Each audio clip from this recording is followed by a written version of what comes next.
Welcome back, everybody, to another cryptocurrency news article. This article comes out of Decrypt, and now is Tom Brady and Larry David liable for the FTX disaster? A class action lawsuit against FTX also named 11 celebrities who endorsed FTX, but are the endorsers really legally liable for Bankman-Fried's alleged fraud? So yes, the FTX debacle is still going on. It's been about 2 weeks now, and it's just the most popular news. I covered that article about these 11 celebrities being hit with this class action lawsuit, but now let's find out if they actually are. Just months ago, FTX looked unstoppable. The crypto exchange was actively courting the highest echelons of Washington's elite.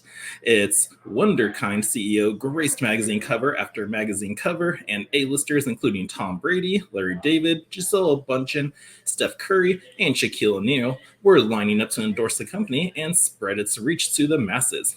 FTX has since collapsed in a sudden, historic fashion amid claims of corporate malfeasance on a scale that puts Enron to shame. As once dormant, now defunct exchange grapples with bankruptcy and potential federal criminal inquiries, some are attempting to drag the company's cadre of celebrity promoters down with it. Now, on Wednesday, a group of plaintiffs filed a class action lawsuit against FTX, a federal court in Florida, and named multiple celebrity endorsers of FTX as co-defendants in the case. The suite's claims leveled not just a FTX founder, Sam Bankman-Fried, and the company itself, but also the likes of Tom Brady, Larry David, Steph Curry, the Golden State Warriors, Naomi Osaka, along with numerous other celebrity promoters of the company range. From alleged violations of security laws to deceptive and false advertising to conspiracy to commit fraud. Now, how likely are those hefty allegations to stick to the likely of Brady, David, and Curry and other former FTX promoters? Well, there's not been a lot of precedent for holding celebrities accountable in this sort of case.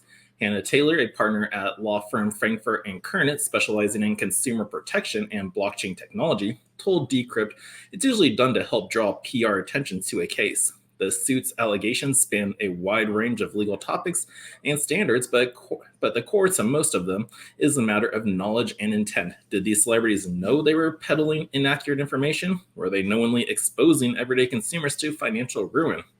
That may prove a tough hill to climb, proving that Larry David knew about FTX's liquidity issues or its sister company Alameda Research and its troubling stake in FTX-issued FTT token, or even what a token is in the first place, would it be very difficult. Now, what's really going to be hard for them is to prove the idea of conspiracy or fraud. The idea that these celebrities were somehow part of some mastermind scheme to defraud consumers, said Taylor. I think that's unlikely. Though last week, the class action lawsuit against FTX was filed in a federal court, its claims of deceptive and false advertising invoked Florida state laws, which hinge on the matter of intent, according to Florida state law professor Jake Linford. Now, Florida's laws tend to require fraud. Linford and Decrypt, what'd you have to say? More or less, is that Tom Brady knew this was a scam and made the ad anyway. I think it's unlikely that the plaintiffs would succeed in a suit against the advertising spokesperson directly, Linford continued, because what are we supposed to assume? Larry David knows about cryptocurrency, right? No. There are still factors that could increase the celebrity's exposure to liability. Though the further their statements on FTX strayed from a general endorsement to specific claims of safety, trustworthiness, or guaranteed returns, the greater the risk of the liability, Taylor said. Now, what Steph Curry said, making safety claims about the platform, goes beyond what example Naomi Osaka said, going, oh, cool, FTX said Taylor. Now, I'm not an expert and I don't need to be with FTX. I have everything I need to buy, sell, trade, crypto safety. Curry counseled from a mansion of couch in March of FTX ad. Linford, however, believes that Federal Trade Commissions, the federal agency generally responsible for regulating false advertisement, doesn't care too much about parsing the language of individual commercials. After all, the words of every FTX commercial, regardless of its celebrity mouthpiece, were chosen by FTX. Now, generally speaking, the FTC is more worried about the advertiser and what kind of script is handed off to the spokesperson. By the advertise of Linford, and where a lot of trouble can come from is really from the FTC. The FTC, however, may not be the only federal agency involved in this saga. The class action lawsuit also invoked Florida state security laws, claiming that FTX violated such statutes by peddling unregistered yield-bearing accounts like staking pools, which offered users guaranteed returns on deposits. Now, on Wednesday, the suit's plaintiff requested a declaration judgment from the court on the question of these YBA security status.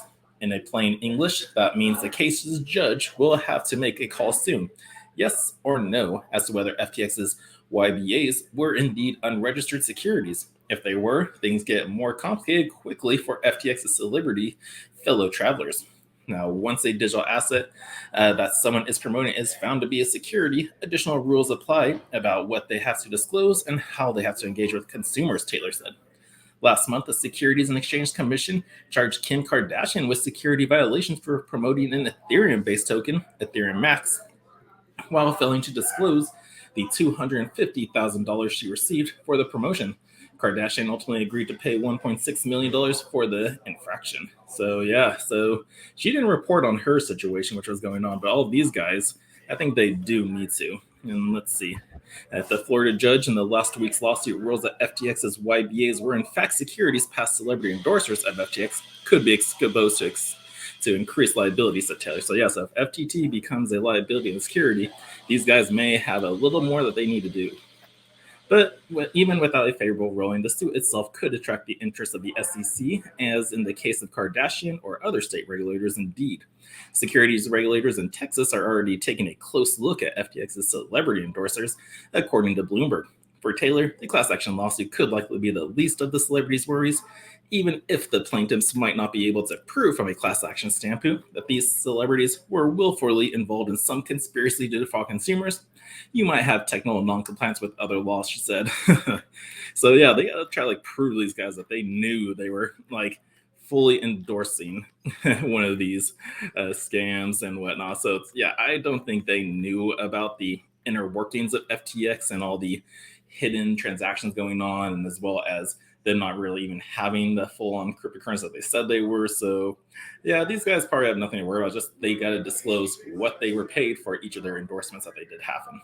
But what do you guys think of this article? Are these guys going to get taken down by Johnny Law? Let me know what you think. But while you're down there, hit that thumbs up for me, subscribe to the channel, and until next time, the Crypto Sherpa is out.